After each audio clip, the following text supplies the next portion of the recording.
Okay, our last type of parallelogram that we are going to learn about is a rhombus. So a rhombus will have all of the characteristics and qualities of our parallelogram, but some additional properties as well. Our definition of a rhombus is just a quadrilateral with all sides congruent.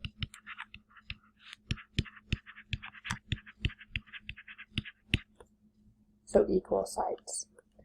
So if we are to show that this is a rhombus, we'll have tick marks on each of those sides. So again, in a rhombus, all the properties of our parallelogram apply. So two pairs of opposite sides congruent, both pairs of opposite angles congruent, both opposite sides are parallel, diagonals bisect each other. But we also have additional properties, such as all sides are congruent. And we've already marked that with tick marks. So we don't need to add anything else into that diagram with that property. We also know that diagonals are the perpendicular bisectors of each other.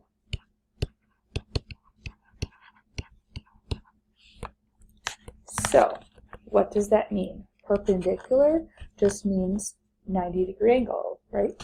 So here's one diagonal, here's the other diagonal. If they're perpendicular to each other, they have right angles in each of those corners. Bisect means that this diagonal, right, splits the other diagonal in half. So those two parts are congruent, and these two parts are congruent. And our last property is that diagonals bisect the angles. So in our rhombus, if the diagonal bisects the angle, we will have this measure congruent to this measure. We have those two measures congruent to each other. So actually all four of these measures are the same.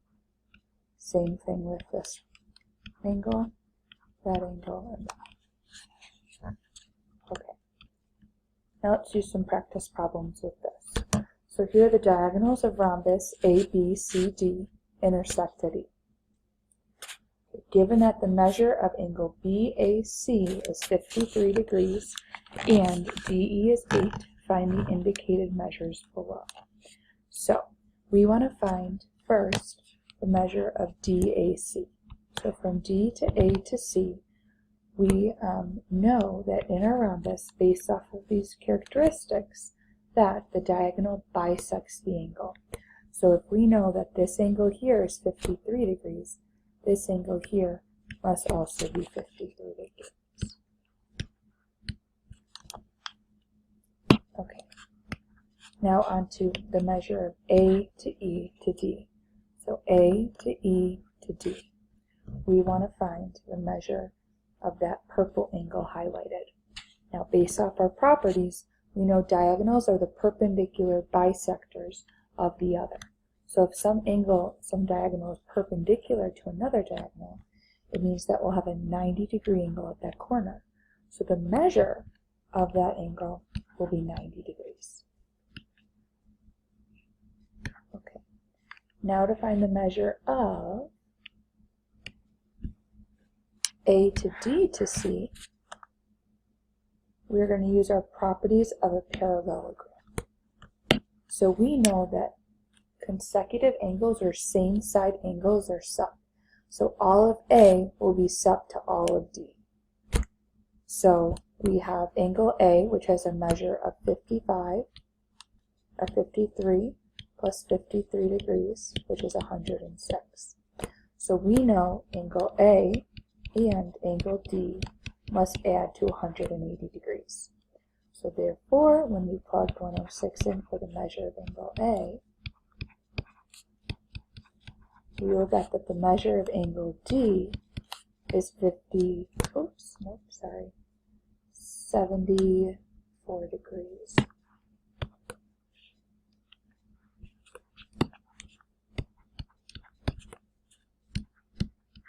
There are a few ways that we can solve this, but that's how I suggest using that.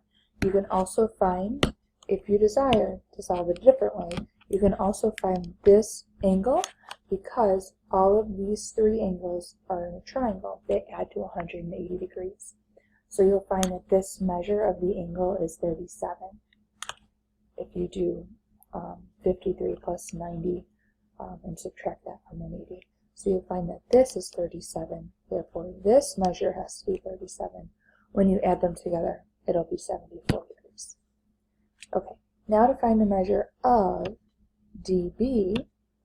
dB is this measure of the diagonal.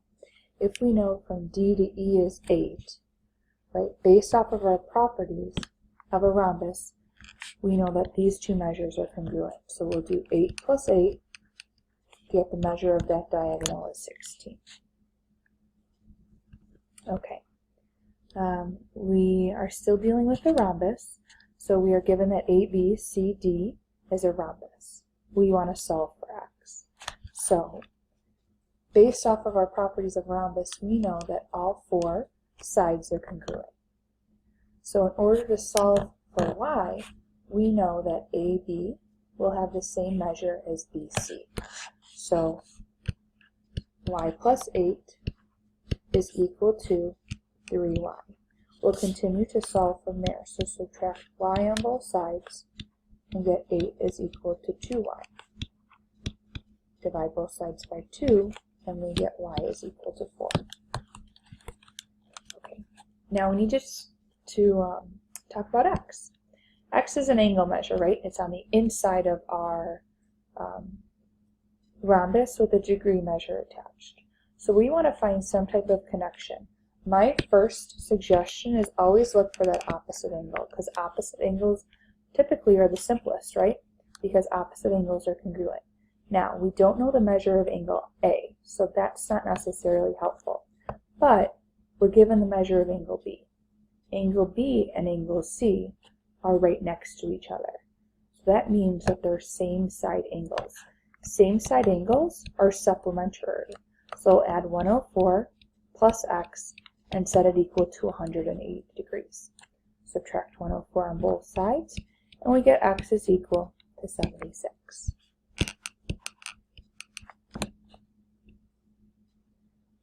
And that property is really just about our parallelogram.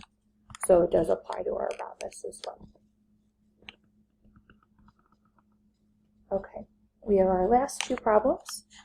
For number 3, the diagonals of a rhombus are 10 and 24. We want to find the perimeter of the rhombus. Okay, so they did a little bit of work already for us in the diagram because the diagonals are split, right, directly in half because the diagonals are perpendicular bisectors of each other. So yeah, we were able to split that 10 into two congruent parts. Same thing with the 24. We can also assume that we'll have a 90-degree angle on each of those corners. Cool. Now, what do you guys think, or what looks familiar about this figure right here? We have a three-sided figure, and not only that, we have a right angle in the corner. Any ideas on what we can use? Maybe the Pythagorean theorem. We have a leg. We're trying to find the hypotenuse. So I'm going to label that guy as x and then apply it. So hypotenuse squared, right, because that's directly across from our 90-degree angle, is equal to leg squared, which is 5, plus leg squared, which is 12. We continue to simplify. We get x squared is equal to 169. X is equal to 13. Now in our rhombus, one of our properties is all sides are congruent, just like our square. So we can label each of those measures as 13 because we are asked to find the perimeter. The perimeter is the distance around the outside of a shape. So what we can do is add up all of those 13s together to find the perimeter of that figure. So we'll get 52. And you could also label it 52 units, or 52 is just fine. Okay, so for number 4, we're given the rhombus math. and we are given MA has a measure of y plus 8, and then AT has a measure of 4y minus 7. I think there's a little typo, because here we're given MH is y plus 8, and HT has a measure of 4y minus 7. Sorry about that. What we can put into our diagram, because we know rhombus math is in fact a rhombus, we know all sides are congruent. So HT is congruent to MH, which is congruent to MA, which is congruent to AT. So we have tick marks, we have the same tick marks. Because of that, we can set HT equal to MH. So y plus 8 is equal to 4y minus 7. We continue to solve to get that y all by itself. Right? So 8 is equal to 3y minus 7. Add 7 on both sides. We get 15 is equal to 3y, or y is equal to 5. Boom, there we go. To find the measure of MA, we're not given any additional information about that. But because all sides are congruent in our rhombus, we can pick any of these sides, plug in our variable for y, and solve. So 5 plus 8 is equal to 13. So the measure of MA and any other side in this rhombus is 13.